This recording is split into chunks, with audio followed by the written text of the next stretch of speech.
kind of recognize the people that travel a long ways to get here. We've got,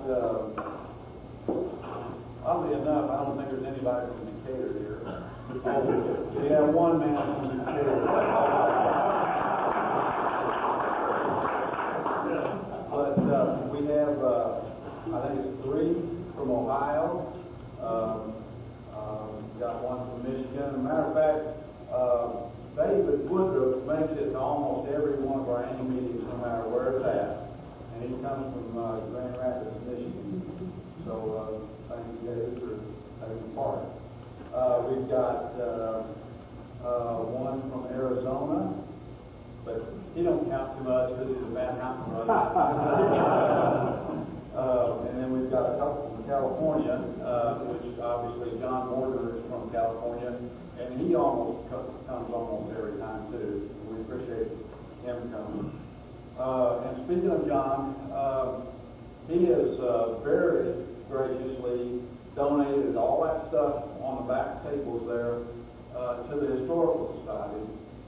And what we're going to do is we're going to auction it off. Most of it's going to be a silent auction. I don't know if y'all are familiar with that, but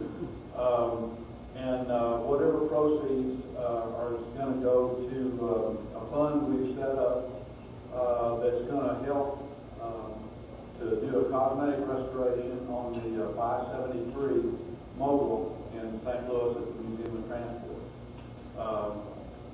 Yes, sir. Under each one of the items that's going to be silent auction, there is a number that coincides with the piece that's on top of it, and you just put your bid and your name down there. Right. And we'll kind of start that a little later on. I mean, we're new to this, and this is the first time we've ever done anything like this, and it just took a lot longer to get things set up and that. But like I say, at the very minimum, we owe John a debt of gratitude for that.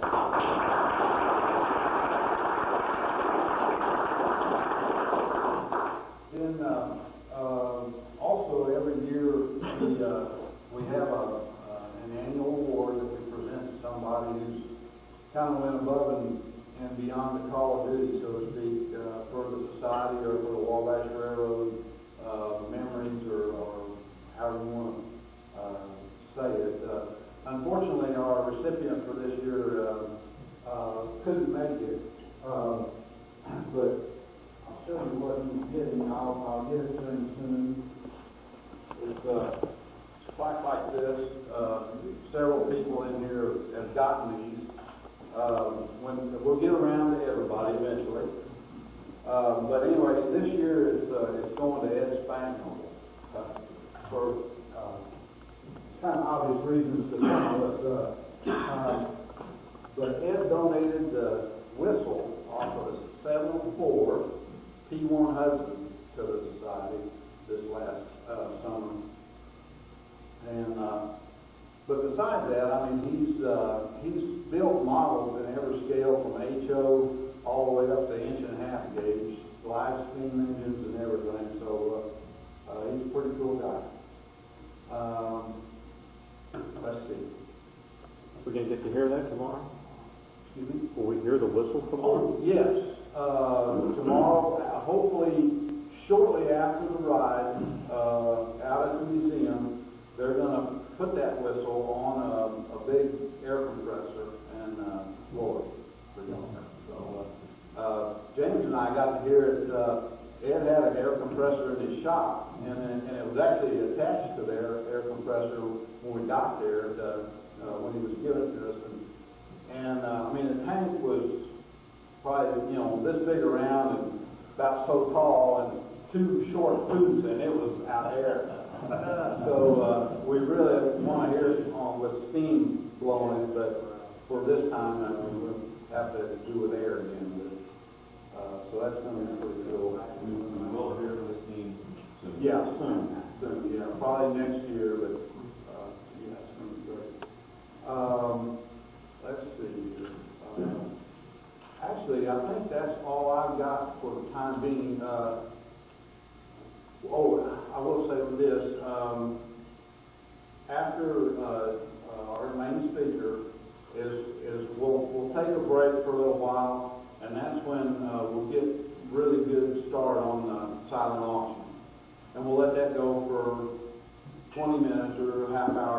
like that, and we can, you know, kind of shoot the breeze. Then right after that, we're going to actually live auction a few items, some of the nicer stuff. And so bring your checkbooks, and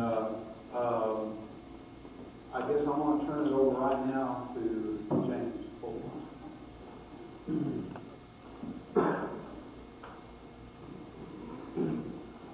Well, it's my honor and privilege to introduce our guest speaker tonight, Mr. James Tilton.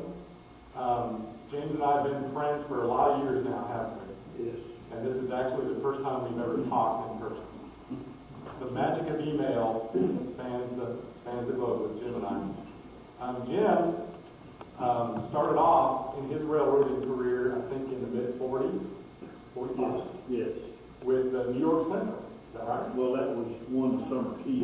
Summer. Yeah, summer 46 or all. That's right. 1946, he started with the Wabash in a place called Tilton, Illinois, which Jim has some familial relationship with the city of Tilton, Illinois, which I'm sure he'll tell us about.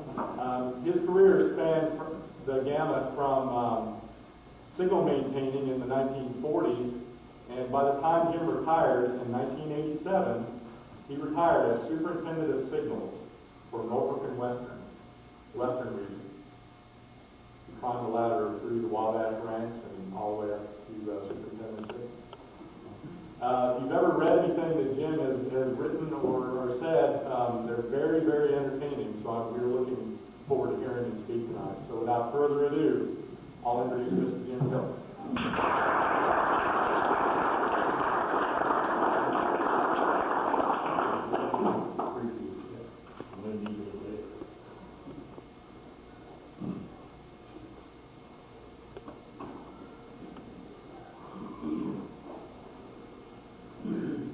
Like Jim said, he and I have been email friends for a long time.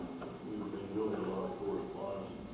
And Randy called me to ask if I would make a presentation.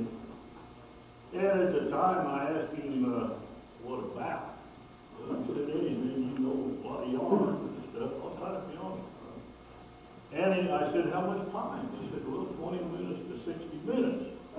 Well, I've written a book here, it's 130 pages, and it takes about 2 minutes for each page, so I figured 5 hours over. Far's open. Now, with that said, good evening, and first I would like to introduce my wife to those who have not previously met her today, Merle.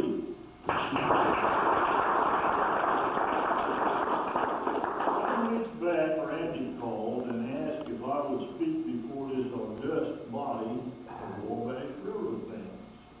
I asked what topic should be chosen, and he said none in particular, other than the recycling of those yarns I had previously aired, and they get better as they're aired more, in both verbal and written form. I asked how much time he would allot me, and he allowed maybe 20 to 60 minutes. Well, I don't want to make anybody bored. So, he questioned if it would bother me to speak before a group of people. And I told him not at all. However, it's possible it could bother you, the listener.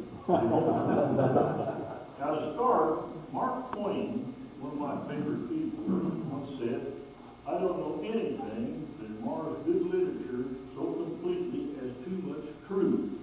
But, be that as it may, I promise to stay within truthful bounds to the best of my ability.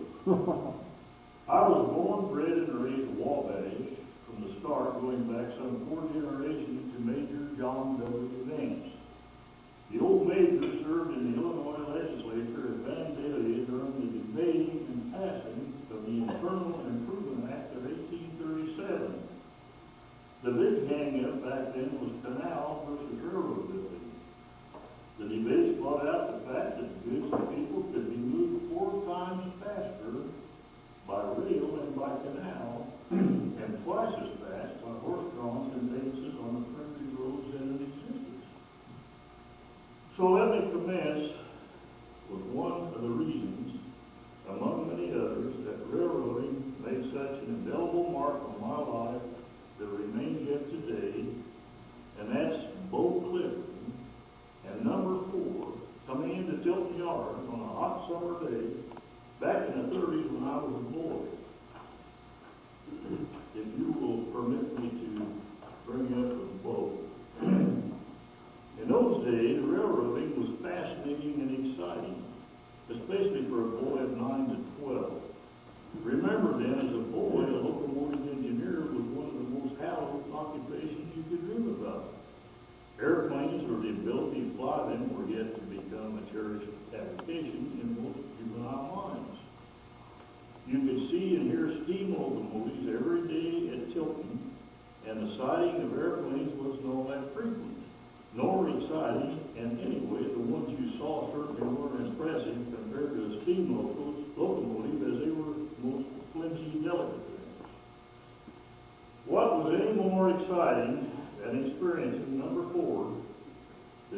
special come into Tilton on a hot summer afternoon with William Bo Clifton, seniority date 1904, at the throttle of a J1 Class 660 Pacific type passenger engine. From a distance, you could see dust engulfing the train, and as it passed, you could smell the hot metal from brake shoes and feel whiffs of steam and water hitting your face. The noise and vibration along with the whistle blowing and bell ringing to the street crossing also added to his excitement. Bo, with one hand on the throttle and the other on the brake valve handle, worked steam with his air applied, slack bunch and hot brake shoes biting into the driver wheels right up to a stop at the water club and coal dock. When he finally stopped, the scurrying began, with the mechanical men climbing on the tender to fill a tank with water and a bunker with coal. Other men were on the ground greasing axles, pins, bearings, valve gear, etc., with the grease from a pneumatic air gun with its loud hiss for an exhaust. Usually, the steam on a passenger engine was at full capacity, and after stopping for a while, the safety pop valve would lift, and the escaping burst of steam would add more noise and excitement. After the last chunk of coal had rolled into the bunker, and a loud clang had signified the lid on the water tank had been slammed down, the men scurried down the ladder from the tender onto the ground, and then a loud hiss indicated that Bo had released his air brake. After an impatient, too shortened blast of the whistle, you could immediately hear the loud sound from steam exhausting the cylinders. That was a series of staccato whack, whack, whack. You had to hear that to believe it. With an occasional slip of the drivers until the sand application could more readily let them bite into the rails. Number 4 was leaving town. A J1 Class 660 Pacific passenger type locomotive with its 74-inch drivers had a distinct exhaust you could never forget, and a whistle sounded like music. Airplanes? No way.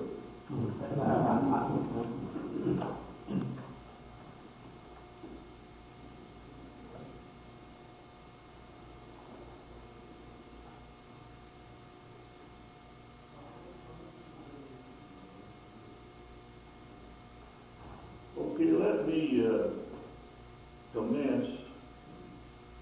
I thought that I would go through portions of my book, Wabash Not Forgotten. I spent quite a bit of time on it, and I want to select items that might interest you. Some of you here in attendance have been given copies, so my talk will be a rehash of what you've previously read. My book consists of 11 chapters, 151 pages, no pictures. It has not been published, and those who have a copy received it gratis. I would like to first get on the building of our railroad, and then if time allows, jump around to the area of duels, and then a hodgepodge of other Wabash-related facts. This can get, history sometimes is a little bit stiffy and boring, but I did think it might be interesting if you could bear with me and listen to what I call the beginning of the Wabash Railroad, and that's lines of the eastern Mississippi. Now, the great debate in the Illinois State Legislature during the 1830s was canal versus railroad building. The famous Erie Canal had been built in 1825 and proved to be a vast improvement in our country's transportation system, which had previously consisted only of a loose network of highly primitive built roads. The prime subject now on tap in the legislature was a proposal to build the Illinois and Michigan Canal. Agreement was finally reached in 1836 to proceed with that gigantic undertaking. The United States Congress had previously granted the state of Illinois sufficient land to create the connection between Lake Michigan and the Illinois River. Before the construction of the canal came into law, some interesting facts were presented during the debate. And during the debates, it was verified that people and goods could be moved 4 times faster by rail and by canal, etc. Finally, during the spring of 1848, the I&M Canal was completed and opened for boat traffic.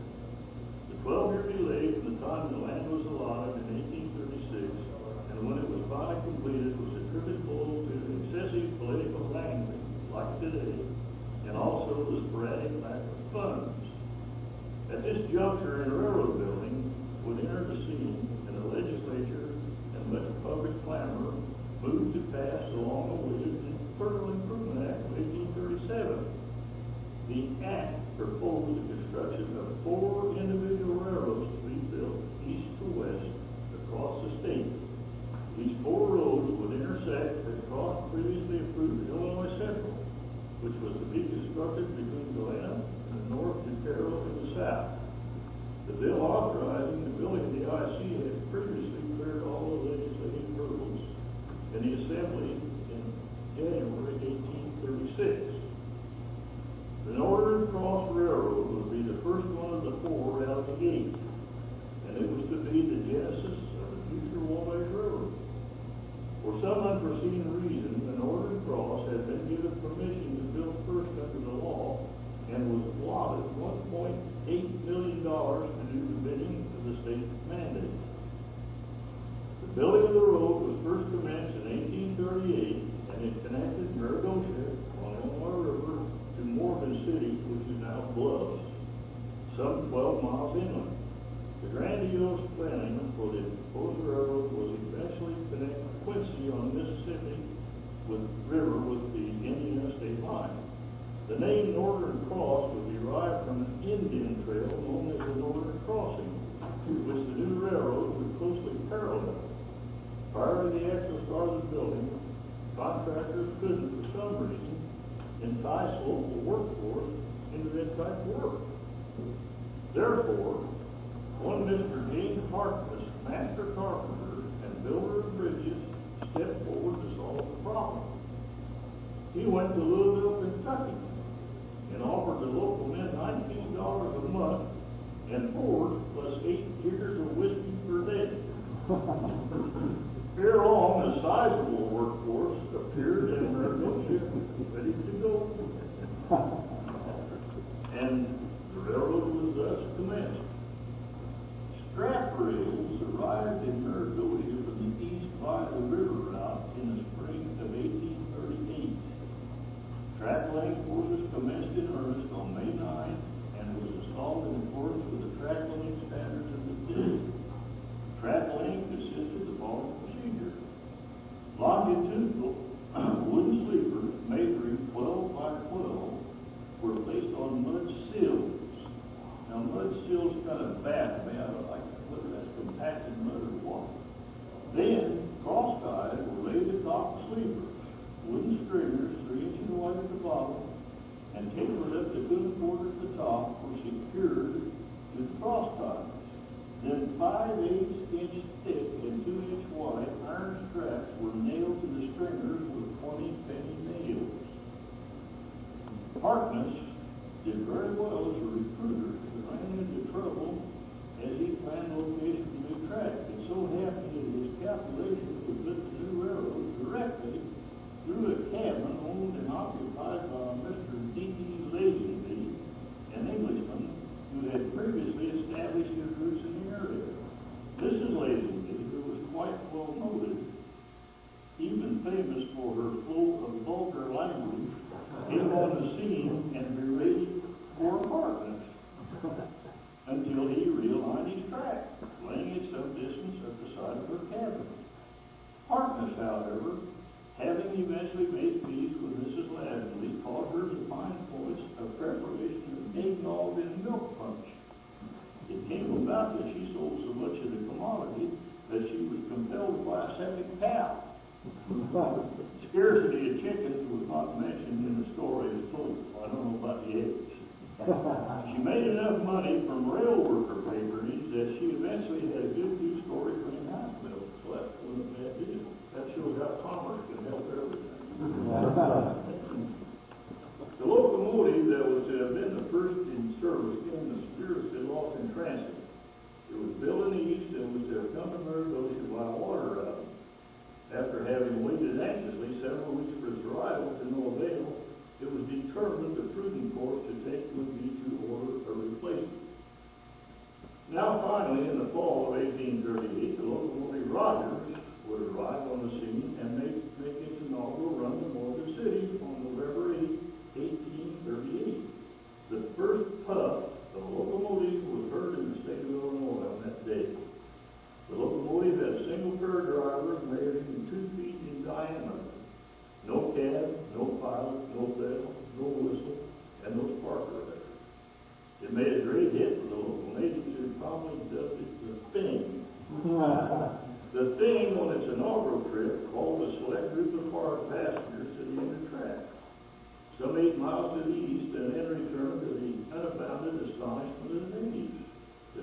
somewhat delayed on its return due to the doubting of the engineer having been overcome by the frequencies of hospitable invitations to abide in something in honor of the auspicious event. In fact, he later had to be carried to a local hotel to recover. In all likelihood, this undoubtedly was to become the first recorded violation of Route G. I guess everyone in here heard of Route G. Regular service between Maridosia and Morgan City was inaugurated on July 8, 1839. The 12-mile run was accomplished in approximately 2 hours with a few intermediate stops between. As I recall, prior to my retirement, 4 miles an hour was a little on the high side of safe company practice, so they didn't go too fast. By 1840, in order to cross and enter Jacksonville by different route than they had originally planned, which would have been the route to track north of town. The local citizens rebelling and having the sole possession of a real railroad raised public clamor, and the rails were laid down in the principal street right down the middle of town to the public square. In the meantime, the original track layout was causing serious disruptions due to the lack of durability under influence of frequent travel. With such an unstable track condition, it is unstable while numerous derailments occurred. Another problem encountered was weeds and grass growing over the so-called rails and causing frequent slippage of the locomotive wheels. As with past practice, lack of state funding was a big problem to rise in getting another railroad built. Finally, in the spring of 1842, sufficient funds were secured to construct a railroad on the Springfield. The first train arrived there in May that year. Operation of the Rogers caused numerous problems other than wheel slippage. Procurement of water for the boiler became a problem. And it is said on occasion the train was stopped and passengers would be recruited and given buckets in order to obtain water from local sources to fill a local tender. Another problem came with the frequent derailment of the locomotive, which posed the problem of removing it from various locations along the right-of-way and re-railing it. Finally, it became prudent to sidetrack the Rogers and replace it with either oxen, horses, or mules, which would enable Northern Cross a more reliable and dependable schedule and train operation. An interesting note, and most of this information came out of the Illinois State Historical Society Journal in past years. An interesting note, not necessarily pertaining to Wabash, was the sale of the Rogers, a locomotive that had a hard time keeping going. One Mr. James Semple, a prairie entrepreneur, bought the Rogers and converted it to what he referred to as a prairie car. This contrivance resulted in the Rogers having been refitted to provide a 19-foot width and 26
Toledo extension would traverse a route along and through the Maumee and Wabash River valleys, through Ohio and Indiana, eventually terminating 7 miles east of Danville at State Line.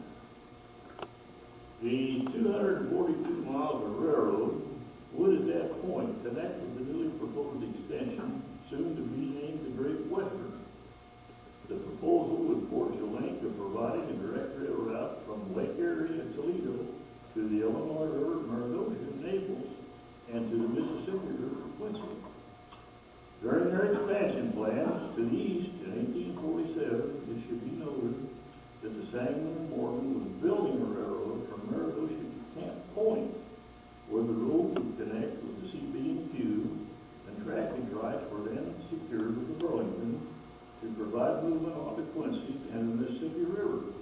It's also interesting to note that some 10 years later, in 1857, the Quincy and Toledo built a railroad from Camp Point on to Quincy. Did this signify a problem for roads with the Burlington over trackage rights? And it seemed prudent to operate over their own separate tracks. I don't know.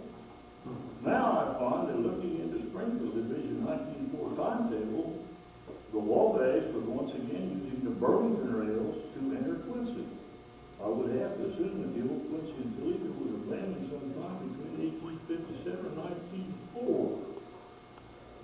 A little later in this time frame, in its effort to reach another Mississippi port in the year 1857, we find that a new railroad, Illinois and Southern Iowa, was being built between Clayton on the old Marathon to Camp Point line and Elviston, far north toward Decatur. At Elviston, the new road would connect and procure trackage rights over the Toledo, Peoria, and Warsaw Railroad, gaining position east of the river and either transload or ferry goods over to Keokuk. Some years later, in order to cross the river near Keokuk, trains of both roads would use the new bridge built in 1871 by the Keokuk and Hamilton Bridge Company. It's most interesting to note that Toledo Combine had originally planned their railroad to follow south along the Wabash Railroad from Attica, Indiana, to the small town of Covington, which was located directly south of Attica. At Covington, the Wabash River would be bridged, and the rail line would be built on westward to Paris, Illinois, which is located south of Danville. There it would connect with one of the 3 other newly proposed rail lines covered in the Internal Improvement Act of 1837. This particular railroad line was to run from Alton to the Indiana state line. Much later, that venture would become the Big 4 Railroad, main line of CCC and STL, and continue on eastward to Indianapolis. For some reason, monetary or otherwise, the above-mentioned Alton venture hadn't gotten off its feet, and the Toledo people, being anxious to get a railroad in position to take advantage of the Illinois Mississippi River ports, headed the railroad west over the Wabash River at Attica instead of south to Covington, and were off on all heads toward Danville, and a connection with the more ambitious and stable soon-to-be Great Western Railroad. Today, the 5-degree curve at Attica, one of the sharpest on any of the old Wabash main lines, is indicative of the decision to head straight west to Danville and to abandon any portion to go south along the river Covington.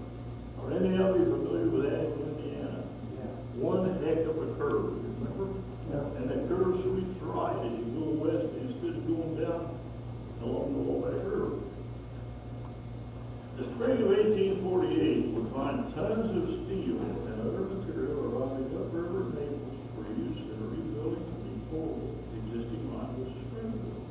Also, 2 new locomotives were received to bolster the performance of the existing Pioneer.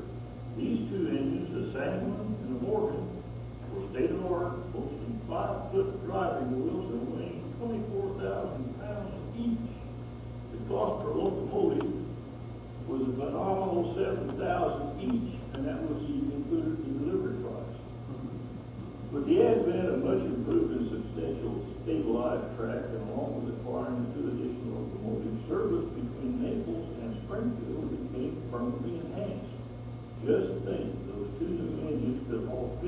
cars, each capable of reaching breakneck speeds of 15 miles an hour.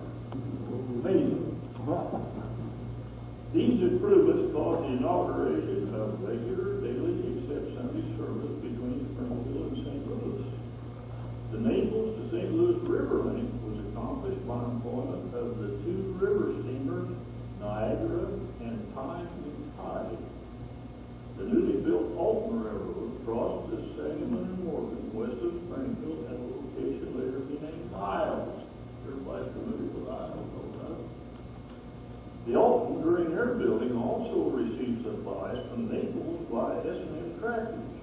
Passengers will take the cars into Springfield to transfer over to the Alton in order to reach locations to be served by that line. In 1853, as progress was being accomplished by the Lake Area Wabash and St. Louis to the east, building a line west of Toledo, which had made a commitment to connect with the S&M and Danville, and with more new territory in the process of being taken over, the name Sangamon and Morgan didn't seem quite adequate to cover the grandiose rail venture in progress. Now enters the Great Western Railroad, a name worthy to benefit the new extension and to be accomplished, and the proposed extension on the Indiana state line to connect with the Toledo West Builder. That same year would find tons more of rail and supplies coming up the river to Naples and being hauled east in order to further new track line between Springfield and Decatur. Bids were also sought for grading and bridging along the western track of 40 or so miles between the two cities, the bridging of the Sangamon River at Riverton, and the creation of an extensive field west of Decatur state, Supt Creek, right outside here. You know that tremendous field out there? Would be the biggest portions of getting the 40-mile road built.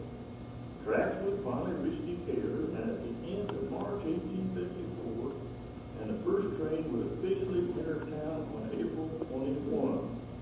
The Illinois Central had previously entered the town of Decatur from Galena, part of the north, on October 18, 1853. After reaching Decatur in late March, the decision was made to proceed on to Danville with track and bridge work.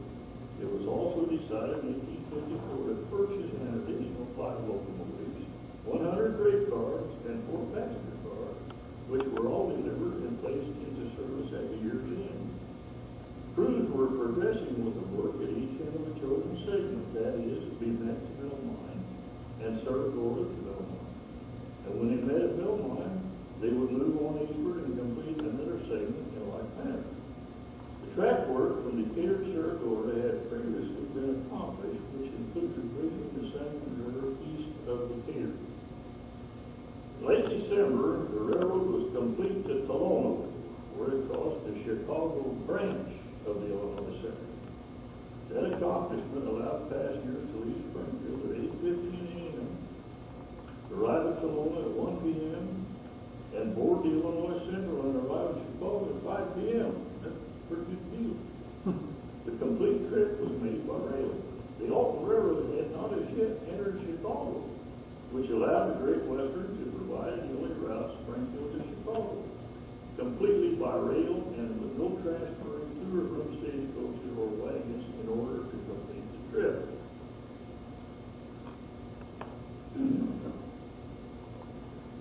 After reaching Tolono, the line continued on eastward through Sidney and Homer. Homer was a newly created town, as the old town had been located along the south bank of the Salt Fork River, or the Vermilion River. Harry, you remember that? Yes, I know you weren't there when they moved the depot. No, I remember the place. Seeing that the new railroad wouldn't be built that close to the river, the citizens saw that all existing buildings capable of being moved were placed on skids and hauled a mile or so south of the newly arrived railroad. On eastward, the building passed through Salinas, now Paramount, and thence to Catlin.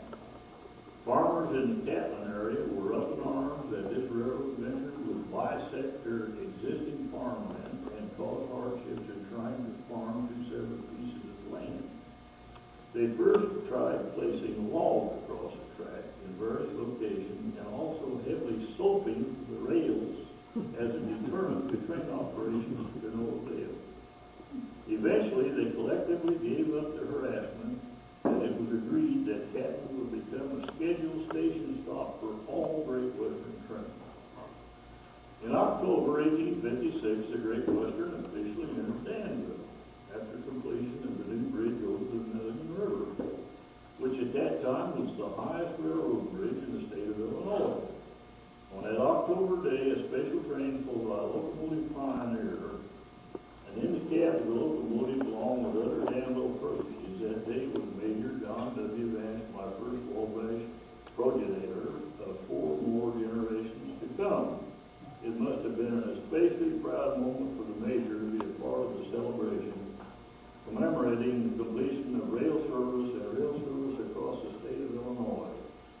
It had taken some 19 years for him to witness the fruits of his labor. Come to pass after his efforts put forth in Vandalia toward the completion of the Internal Improvement Act of 1837. It was said at the time that the Great Western as a whole was much better built than the state land grants railroad. One item of interest I wanted to include in here is, it's especially interesting to me, that on October day in 1929, some 73 years after the Great Western train carrying the major across the Vermilion River to Danville, his great-grandson would also be the first to cross over a new bridge at the same location. My dad at the time was age 28 and was given assignment to run the 2700, a 282 K4B engine weight 346,408 pounds, over the new replacement bridge at Danville. He told me that he was instructed to pull onto the bridge, slip the driving wheels, braking frequently in order to conduct a stress test. At the time, he figured that he was chosen due to the fact that at age 28 he was expendable. Thank God the bridge held up. Shortly after entering Danville, the rails were on east of the state line, and there on a cold November day, the last spike was driven, and connection was made to the Toledo, Wabash, and Western Railroad. During the summer of 1856, the Toledo, Illinois, and Electric, the Wabash, and St. Louis Railroad previously mentioned, both being under the same management, had merged into one road, the Toledo, Wabash, and Western. The driving of the spike now assured direct connection between Toledo and the Illinois and Mississippi rivers to the west. Shortly after arrival of the railroad, the local citizen of Danville convinced rail management to cover the new bridges crossing over the Vermilion River and Stony Creek with the roofing of fireproof timbers in order to protect the locals from inclement weather while using them as popular pedestrian shortcuts. In 1857, an extensive car and locomotive shop complex was in the making in Springfield. The magnitude of the newly erected shop allowed building of the first steam locomotive, the Minerva. Freight cars were also built and completed even so far as final touches of their painting. In the meantime, passenger trains were being run daily between Toledo and St. Louis via Springfield and Yall. The future Wabash line from Decatur to St. Louis would not come into fruition until 1870. From the Vermilion County Press at Danville, on December 14, 1859, there was an article entitled "Too Fast."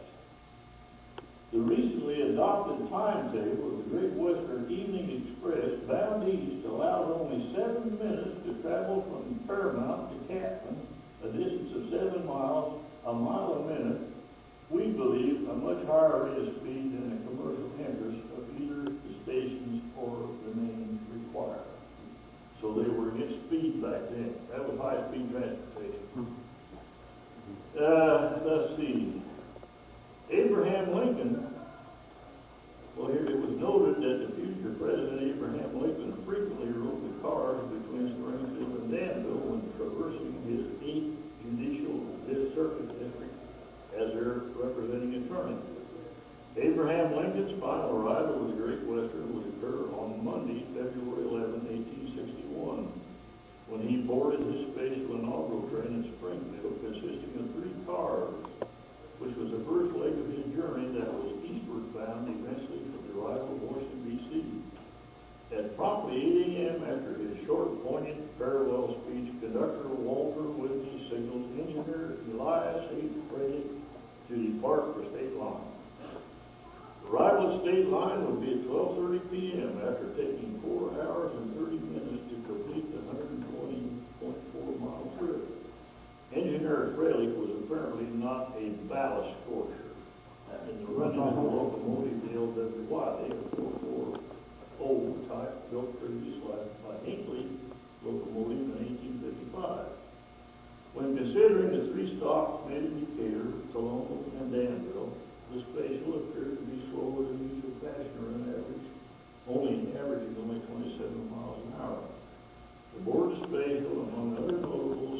It seemed that a few months after moving Lincoln's inaugural space lab, many other spaces would be moving over the Great Western in 1862.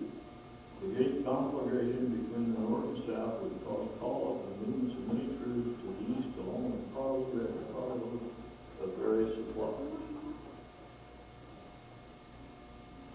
In 1866, my great-grandfather, Jim Tilton, I, would take residence in Canton and serve as agents for the Toledo, Wabash, and Western for a short period of time until going into the drugstore business. The year 1867 would find all future Wabash lines that had been previously mentioned in this saga now merged into one system, that being the Toledo, Wabash, and Western. Now also in 1867, we find plans being progressed to extend the western portion of the river going to Hannibal from Bluffs. Hannibal would not be reached until 1871 upon bridging the Mississippi River. This bridging allowed another all-important river port in addition to those already previously reached. In June 1868, the following article appeared in the Traveler's Official Guide. I'll quote it in part.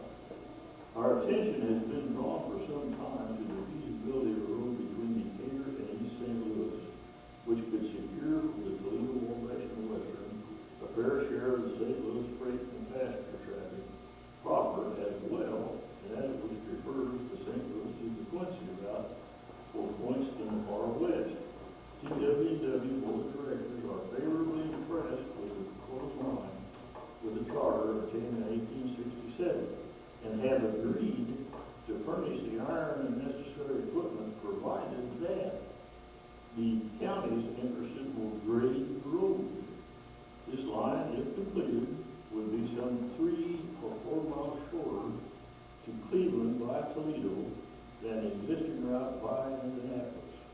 Should the proposed route between Decatur and St. Louis be extended in a northerly direction so as to connect with Illinois Central and Gilman, it would provide to be a very strong competitor with the Chicago, Albany, and St. Louis for direct routing between those two cities. This road was completed in 1870, and a branch from it to Edwardsville was completed that year to run to a port south of Alton on the Mississippi River. For a short period of time, 1877 until 1879, the railroad previously known as the TWW would have its name simplified and changed over to the Wabash Railway Company. Now, I've taken quite a bit of your time here. I beg your pardon? I have a few more pages on the lines west, which are relatively, I don't know much about the Mulberry Division. This is very valuable. I beg your pardon? This is very valuable. Would you want me to continue on? I've probably got a few more Well, minutes. if the people are willing, I'm just. Go on. Oh, Could you tell us about your career before the sick son, what you did, where you were? I said I wouldn't tell any untruths. Sure, I can tell you. I'll get a drink of water before that. Take a longer water. Yeah, there you go. That'll be that long. Yeah, I could tell you. I guess it's mine.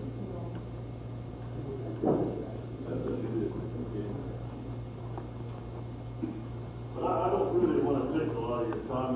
And some history, I tried to make it interesting, but I know it gets dull when you go through the dates. But you want to know about my career. I started out in 1944 during the war, you couldn't get help. And so what they did is Tilton, the section foreman, was good enough to hire me. And I worked on the section on Saturdays during that war period. And we had one kid that the foreman asked him, he said, what we were doing is taking ties out from under the rail. And he said to this boy, he said, would you go down to the shanty and bring a track jack?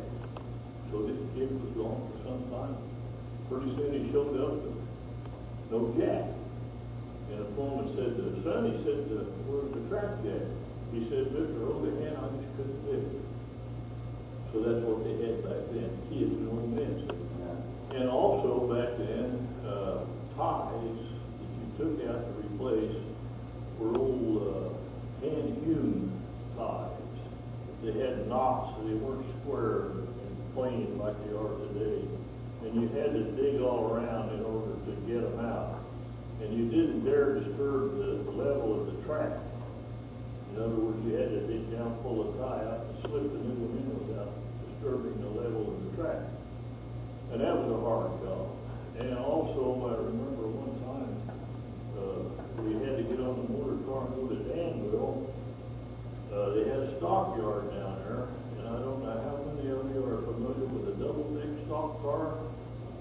You know what I'm talking about? You had a old horse car like that and up like this.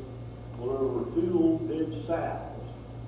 And just after dinner, I shouldn't have done. In the bottom of this stock car, we had to crawl back in there and tie ropes on them and pull those sows out and bury them. So that was another thing that turned me against second. So then in 1945, I went to work for the New York Central Railroad, the big four, south of the lines on down to Carroll's yard firm.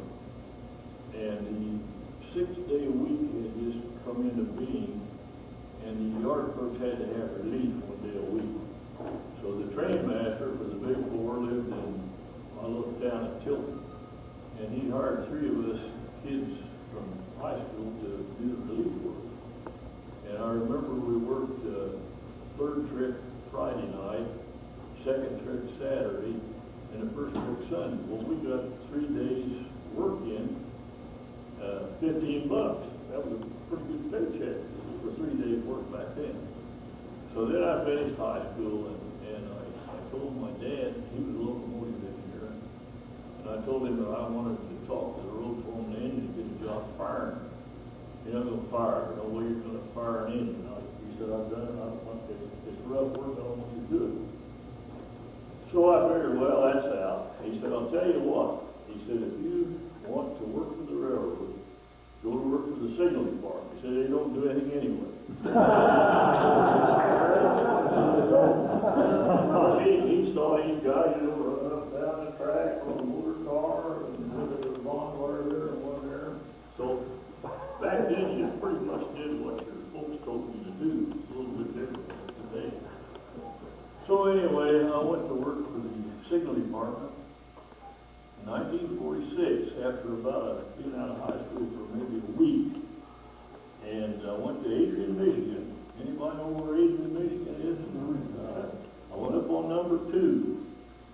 He stopped at Tilton for coal and water, and I got on number 2 and sat in an old 1920 vintage chair car and rode all the way to Adrian. And got in there about 7 o'clock the next morning and found the restaurant where I could get a breakfast. I went to the maintainer shanty and reported. And he said, well, I'm sure glad to have you, son. He said, I've been looking for some help here. And I went, he sounded like a pretty nice guy. I said, well, his name was Stillway. And he came off to Pittsburgh and Lake Erie. But he was a nice guy. I said, well, what do you want me to do, Mr. Stillway? And he said, well, you come along with me. He said, you see that bond rail there? I said, yeah. He said, put it on a motor car. Well, now, a bond rail, you remember, don't you, Harry? In signal jargon, you clamp them on the rail and you do the bicycle chain thing. You crank it. And you had a 3/8-inch bit that you had to go through the web of the rail. Well, then when you got the drill, the bit drill, then you took the lawnmower and drove it in with the blacksmith hammer. So what did I do? They had laid rail up there. And I think for the next 2 weeks, I spent every day behind that damnable bond drill, drilling holes in the rail. Now that was my signal experience back then. And then, of course, after that was done, well, things got a little bit easier. You did a pretty good job, wasn't it, Harry? Harry he worked at Huntington, Indiana. And he wasn't too bad doing these inspections and things like that. So I was with the maintainer one, and I went out on a signal game. And that was a little better job because if you worked with the maintainer, you worked 6 days a week and we're off Sundays. But on the signal gang, you made extra hours up during the week and you got to go home on Friday night. So you had Saturday and Sunday off. And I did that for a while, and which was good. There's a lot of line work. You pulled a lot of line wire, climbed poles, dug ditches, and such as that. And then I bid in a job at the signal shop at Decatur and worked it for a while. Then luckily there was a position came open in the signal office as a draftsman. And the boss asked me, said, would you accept the position as a draftsman? It'll pay you $293.17 a month. I said, I'll take it. That's a good deal. And you learn quite a bit about signaling in there, too. So then I did that and worked up through the ranks, and I don't know, is there anything particular you want to know? I don't want to go into an awful lot of detail. You get sick of it. anything you do want to know I can tell you about Signal Dept? Yes. Talk a little bit about your background, your pop, you had several generations of railroaders that worked out of Tilton, right? No, the generations of the. Well, your dad worked on the railroad. Well, my dad was a locomotive engineer, and then his brother was a general yard master at Tilton, Danville, and then their other brother was a Southwest traffic manager in Houston, Texas for the Wabash. Okay. And then their dad had been a clerk caller for the Wabash at Tilton, and had also worked at Lines on the Big Four where I started. And then their dad, the one that came back out of the Civil War, he was the agent at Catman for the TWW. And then he later quit and ran a pharmacy here at Catman. And then, of course, you go back to the old major and the state legislature of Van Dillon. And that's my connection with the Wabash Railroad. Anything else? What kind of trouble did you run into when you switched over to, I guess, was it from train order to automatic signals? I don't, you mean when we install traffic control? Well, number one, what we used to do, we go to dispatcher's office. And there's a train sheet, are you all familiar with the train sheet, dispatcher's office? Yep. And you can read all the trains and where they met and the tonnage and this and that. And you try to determine by that, where sidings were needed. Especially if you abandon double traffic. And when you determine that, why, of course, we went into the circuit design part of it, ordered the material, the gang went out and installed the signals. And after, of course, our cases, signal cases, were all wired signal shop catered. And then our field signalmen installed them, and then we had people we call signal inspectors that came out and put them in service and checked them out thoroughly that all the indications were okay. And that's about the extent of that. Of course, that did away with most of the train orders, except if you had a bulletin order that you'd reduce speed of mile 16 for so many feet on account of track strip, something like that. But as far as the meets, orders like that, you didn't have it, but they were going. And a lot of operators were going. Yeah. How's the crew take? Good? Oh, yeah. Sure. Yeah, because what happened is those switches were all, guys didn't have to get off your rear end and get out and throw the switches around. You had to make it.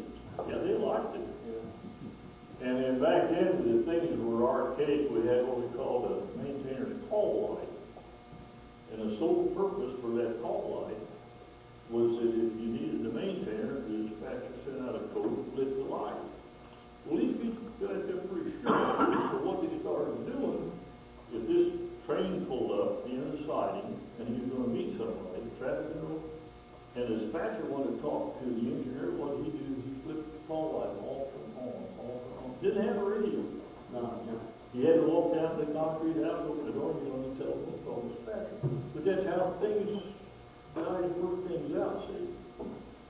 The radios, when they first came out, they found tooth and toenail, they used them, they wanted to put the time slip in on them that they used for 2 hours. And then I remember the story very distinctly. One guy, he was bellyached about, and he was on the caboose on about a 90-some car freight train, and a train broke down. And he didn't have a radio. And after that, he pretty well shut up. He said the radio but they were up in the railroad. The radios were a boom to the railroad. They helped out a whole lot. Does that Charlie will answer your question? I think you're, yes, ma'am? So do you have any really neat antiques from your working days? Do I have antiques? Yeah. So what's your neatest thing? Well, I guess one of the neatest things is the old crank telephone that came out of the Chapin. You know the Chapin, Illinois? We crossed the Burlington there, and there was an old crank telephone that you could crank and had the button push to talk, radio to listen. We had that. And then I had a telegraph key and sounder. And had you seen those, or you probably heard of them, where you put the tobacco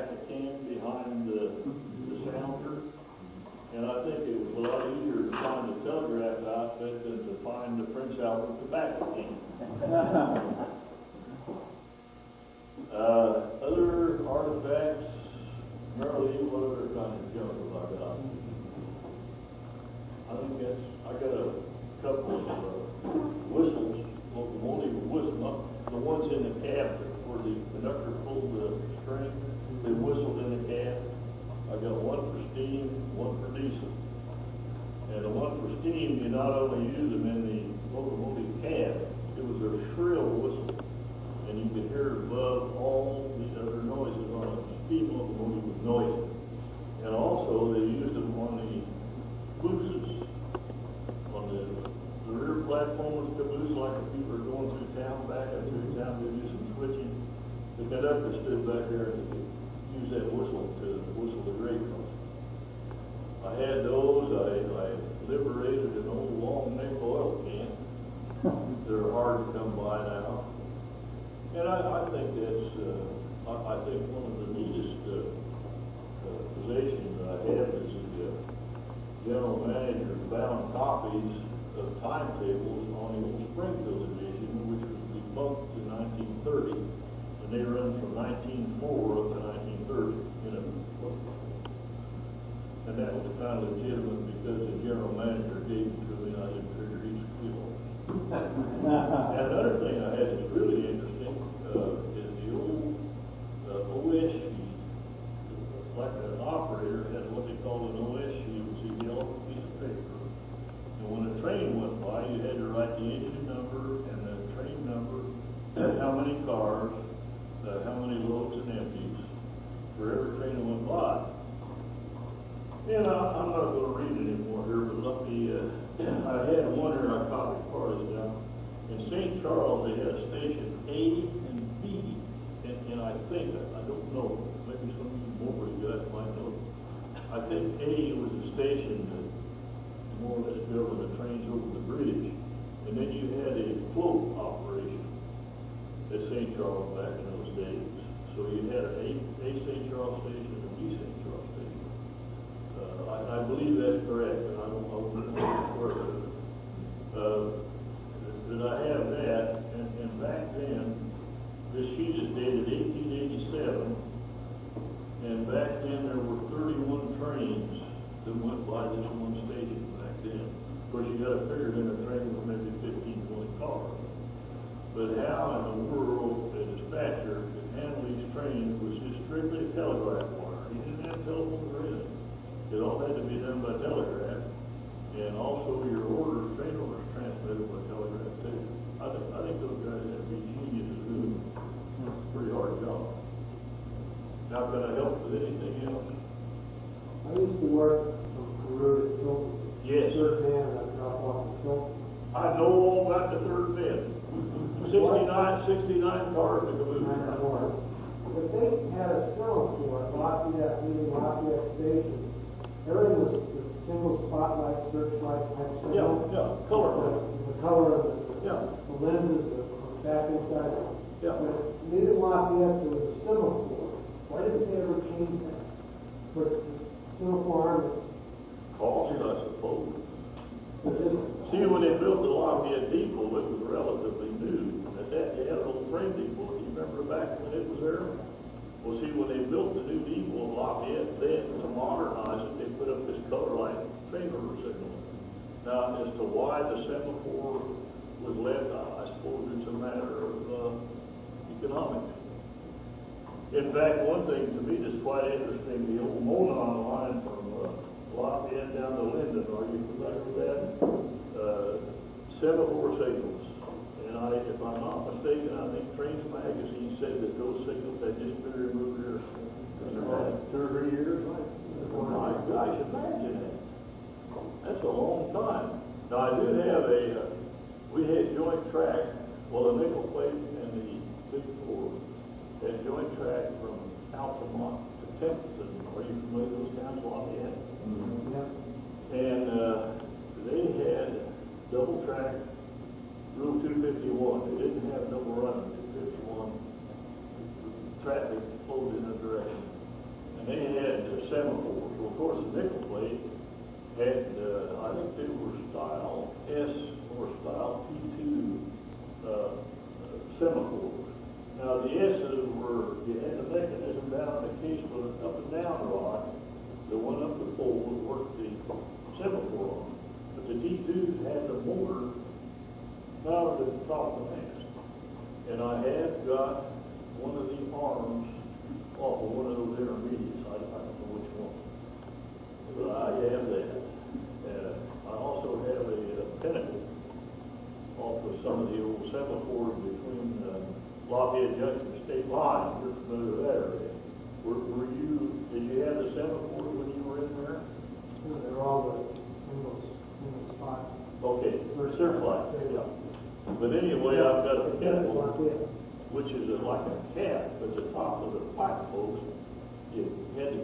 so the water and stuff wouldn't get out in it.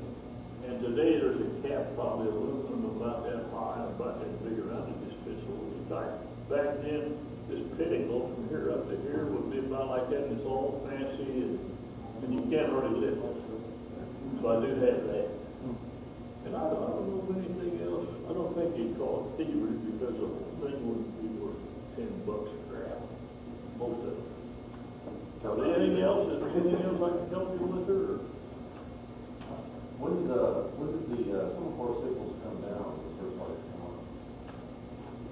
Our first lights, of course, Wabash was strictly clean and switch. And we're GRS, I think there were type S. Ours were H's, H2s, and H5s. And our first H's went into service at the ends of siding between Peru and State Line in 1930. That's when we used our first searchlights. But now the intermediate signals, like we're talking about the semaphore arm, they were left alone. We didn't do anything with them. It's just the signals at the end of the siding were searchlights. No, you know, they lost. Yeah, well, yeah, I mean, you did, for years on the APB signal, we had the letter A with a yellow and a red A with reflectorized buttons in it. Now, those were called A signals or absolute signals, but in traffic control, you didn't use A's because it wasn't an absolute permissive block. So we eventually did away with all the A signs because in book of rules, any signal without a number is considered as a stop and stay signal. Yeah, same as A block. At one time, we had certain signals that were designated in the timetable, and also you had a G on them. And those were grade signals. And according to timetable, if you had so much tonnage over your required tonnage level, instead of stopping, you could reduce speed to 15 miles an hour and go by that signal and stop over G signal. And we finally did away with them. I don't know what G signal is. Anything else? How late would you set holes and stuff by hand? Dig the holes and set holes by hand rather than mechanized? I guarantee you they did it in 1946, didn't you, Harry? Yes, they did. We finally got some Barber Green trenchers. Remember when we got those probably along in 19... I don't remember those. I remember You digging. were still digging. But the Barber Greens, you're familiar, I don't know what they use today, but I'd say the Wabash might have bought the first one maybe in 1950 to 55, something like that. I worked about a year in the Northwestern in the signal department. Oh, is that right? 59, and the first question I asked was, how come the shovels had such long handles? And we dug and set them by hand. We call them canal wrenches. And any guy that was worth his keep in the signal department had a special shovel he used all the time. And some of them even bent the sides in so you could spoon the ditch out. You probably know what I'm talking about now. Yeah. And those they dug down, and then they'd make a spoon, and then you kept them sharp and clean. And we had this one guy, you got only talk there for hours. This one guy worked on the gang and went in that night, and for some reason he didn't put his shovel on the deck of the motor car. And the foreman, I remember him well, his name was Grover Cleveland Shea. That's when they named him. It wasn't Roosevelt, it was Grover Cleveland Shea. You remember Grover Shea? I think I do. I'm not sure. But anyway, he said, Bill, he said, where's your shovel? And Bill said, well, Mr. Shea, he said, I left it out there at the signal location. He said, we'll be back there in the morning. And he said, well, what if you die tonight? How's anybody going to know where that shovel's at? That's what I wanted to do. And some of those guys were cranky, too. Yes? Updated, 1968, early 69, I worked with the IGN, the old Zurich Civic. The International Great Northern. Yes. Rode it just recently to San Antonio. I was in the signal rental apartment, I'm gonna say, we call them banana show. Call them what? Banana show. Banana show. And I'll tell you right now, first thing you learn is how to dig a hole and set your own pole by yourself. You also learn how to dig a pole on the ground by yourself. There's a gap in the banana show. And I had the pleasure of taking part in a few of them out of my 7-month stint at Signal. And that was late in '69. You know, I had a good friend over there, Danny, off of Burlington, worked under Mike Schultz. I can't think of his last name, but he was a great guy. He had the international radar. He's signaling here or whatever. Real nice guy. But yeah, and we had one guy, an old tough guy, Jim Hanley, Harry, remember Jim Hanley. And back then, you were putting in pipe connected E-rails. So when you did that, you always had to take a crank. You know what a crank is? Mechanical crank? Okay, that's it. And you had to ream those holes out in order to get your tang end on there and then put a pin through it. And you had to be very careful, that reamer. And if old Jim Hanley thought you were going the wrong way with that reamer, buddy, you got reamed. Didn't you, Harry? And that reamer was kept in an old rubber air hose on the deck of the motor car. Nothing touched that reamer because you didn't want to get in so it wouldn't cut. Have you had enough of me for season? No, you can talk it through it longer. Well, sir, what do you have? Did you ever shock yourself or burn something up? Did I ever what? Shock yourself or burn something up? Yeah, burn up a thermal wrench. I got in up in Detroit, Michigan at Rouge River. We had 110 volts DC, not AC, DC. And I got a thermal wrench in there and just about welded it to a terminal post, yeah. So that was 110 volt DC or something to reckon with. Yeah, I sure did.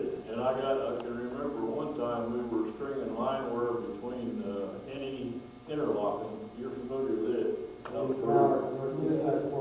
Any interlocking and Graybill. Remember Graybill, Spencerville? And what we were doing, we put in traffic control. That was back in 1948. And had EPB, we were tearing that out, putting in traffic control, and we had a 2-arm pole line in there. And it reverted back to the days when the Western Union built and maintained the pole line. Well, of course, in 1947, the Wabash Railroad took over Western Union interest, and we had the pole line. Well, what happened, back then you had the Western Union on top and the railroad communication at the bottom, and then you had a 2-gain drop if we had your signal on. Well, somebody decided that, hey, we ought to have all those arms up together. And what did we do? Instead of using the 20-inch gain that the pole was already made for, they decided, no, we don't want 20 inches between the communication subsignal.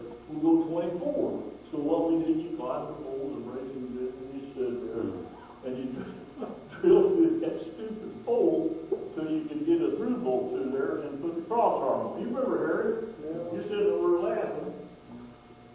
And anything I've said now tonight, Harry is an ordained Methodist minister. And Don't oversell that.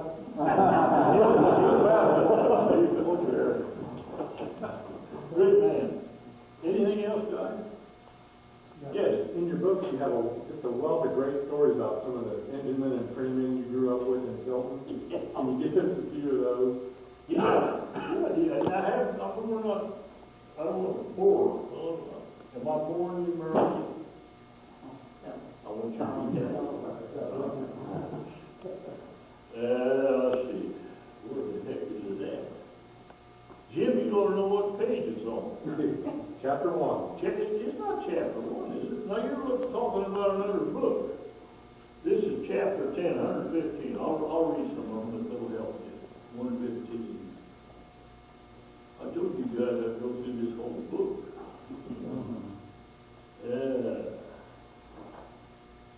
I'm trying to find some characters in here. But there's a lot of characters. Okay, here's some in here now. Okay, how about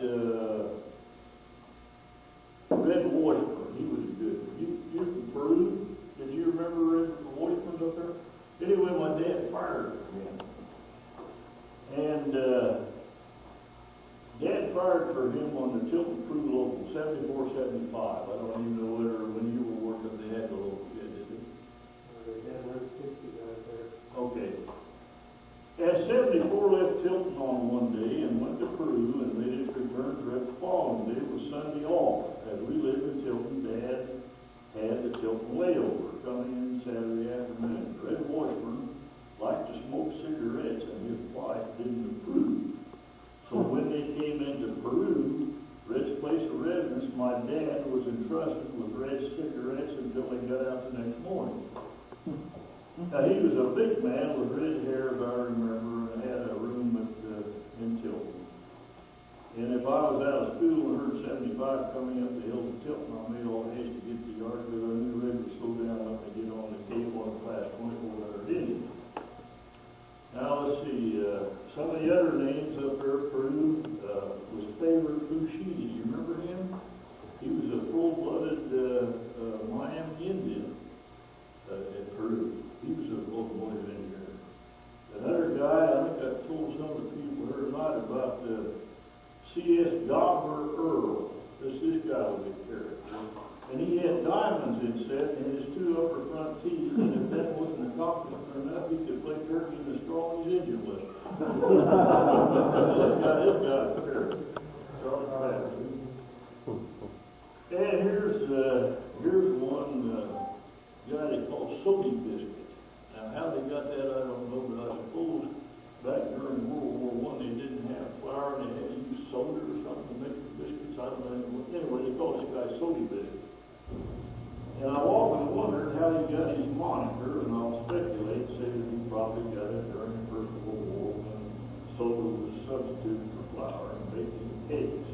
Regardless, he owned a grocery store at Tilton and raised his family there, even though he mainly worked out of Peru. I remember in the mid-40s when I was a kid going to high school in Danville one morning. On the way to school, I heard of a mishap at the Wabash depot the night before. Naturally, I thought I should go investigate. What a mess. Baby chickens, billfolds, insurance brochures, and a few broken eggs were scattered all over the depot platform. Number 2, the night before, had been stopped at the depot unloading or loading the above-mentioned commodities off the baggage trucks. The depot was situated on double track, and one of the foremost operating rooms, room 107, specifies no train will pass another receiving or discharging traffic at a station. Anyway, Soapy Biscuit was a hauler on 91, the Acme and Atlas merchandise auction, with an 01 class 2900 engine. And sometime after he came around the curve at Danville Junction, located about a mile east of the depot, he saw number 2 sitting there. The story went that as soon as he saw number 2, he made an emergency application and couldn't get stopped because he supposedly had an air failure. I don't recall the incident that was had, but I would imagine, to quote my dad, that he received an honorable mention. But anyway, that was a mess. Now let's see if there's any more character. Here's a good one here. Did you know Sheep Lamb? Probably you came after these guys. The Sheep Lamb was an engineer, and he was on the engineer's extra board, and he occasionally came into Tilton to protect the yard sign. Well, Ray Cox, one of the local switchmen, always called him Fred. And she couldn't understand why Coxey called him Fred. And he asked him one day. Coxey told him that at one time he knew an SOB named Fred that he didn't like. That's why he called him Fred. And then here was one on half-foot clocks. He was also an engineer.